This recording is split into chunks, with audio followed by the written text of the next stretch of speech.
enough. We got more. Another episode of The Unconventional Wisdom.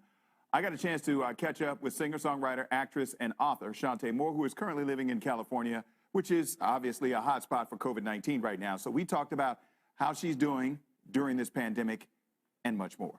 Take a look. The one and only Chante Moore joining us from the West Coast, from Los Angeles, bright and early, her time. First thing I want to talk about, because we can't, move past what is going on in this country right now with everything, with what happened with George Floyd, Breonna Taylor, everything that's going on, social justice, racial inequality.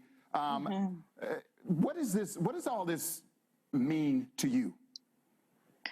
Well, all of it out there is a little bit disconnected in my home. However, with my son being 17 and driving, that part brings it to the forefront of the everyday life. A lot of people that I've talked to as well are asking questions about, the conversations that we as African Americans, as Black people, have to have with our kids when they get to be a certain age about going out into the world, how to deal with police, what to do and what not to do. I'm sure you've had that. I've had that conversation with all of my children, and they're young. I'm sure you've had that conversation before now. Yes, absolutely. I always tell them, don't forget you're Black, honey. I love you. Have fun. The fun that other kids can have if they start acting goofy or a little more expressive than usual at a mall or anywhere.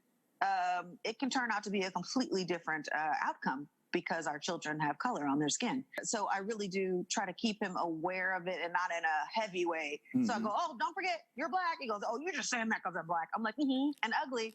I just try to make it a joke ahead of time. Right. Now it's really serious. Like, okay, seriously, babe, your job is to come home alive.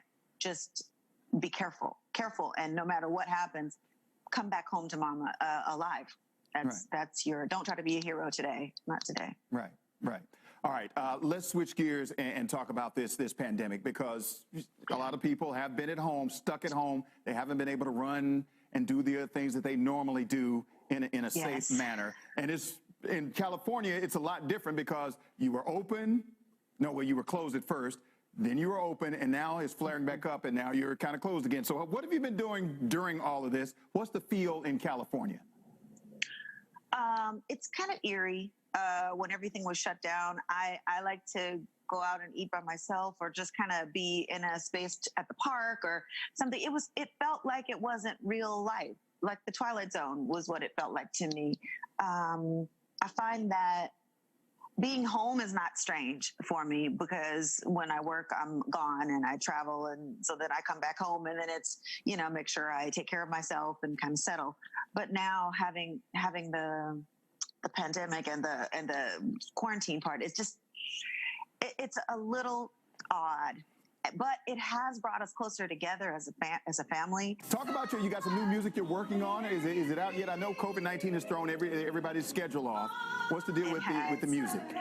It's in July. Okay. I have a new single coming out. I'm not sure if the whole thing comes out in July or not. I think we're going to try to figure out what is the best thing now that things are closing back down again. Right. We kind of have to readjust just a little bit. But it's a song called Hold It Down.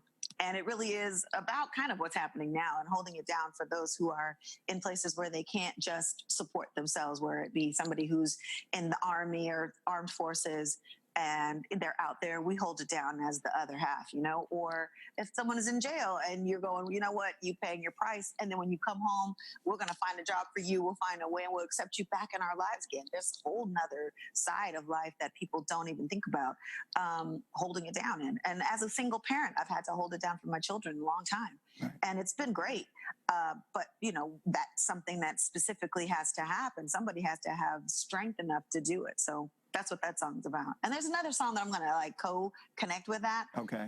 Saida Garrett wrote this song for me, and it's called Put It on Faith.